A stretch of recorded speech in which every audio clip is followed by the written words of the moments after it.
শাকিব খান মানে বাংলা সিনেমায় দর্শক উন্মাদনা। ঢালিউড কিং এর সঙ্গে নির্মাতা রায়হান রাফির নামটি যুক্ত হলে সেটা আরও বড় কিছু। শাকিব খানের পরবর্তী সিনেমার পরিচালনায় থাকবেন রাফি, এটা পুরনো খবর। তবে এই সিনেমার ঘোষণার পরপরেই কয়েকটি প্রশ্ন সামনে এসেছে। কবে শুরু হবে সিনেমার শুটিং আর কে থাকবেন শাকিব খানের নায়িকা? আলোচনার শুরুতে বলা হয়েছিল শাকিবের বিপরীতে থাকবেন দেশের জনপ্রিয় এক নায়িকা। এবার সকল জল্পনা কল্পনার অবসান ঘটিয়ে জানা গেল রায়হান রাফির তাণ্ডব সিনেমায় শাকিবের বিপরীতে থাকবেন দুই বাংলার জনপ্রিয় চিত্রনায়িকা জয়া আহসান।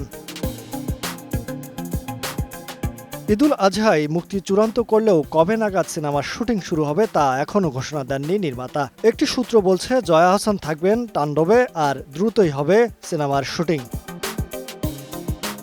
2016 সালে মুক্তিপ্রাপ্ত পূর্ণদৈর্ঘ্য প্রেম কাহিনী 2 সিনেমায় সবশেষ দেখা গিয়েছিল শাকিব জয়াকে। সবকিছু ঠিক থাকলে প্রায় এক দশক পর তাণ্ডব সিনেমার মাধ্যমে আবারও পর্দায় দেখা যাবে শাকিব জয়াকে। 40% বেশি গ্লো, বিশ্বের 1 নম্বর গ্লো ক্রিম, নতুন গ্লো এন্ড লাভলি।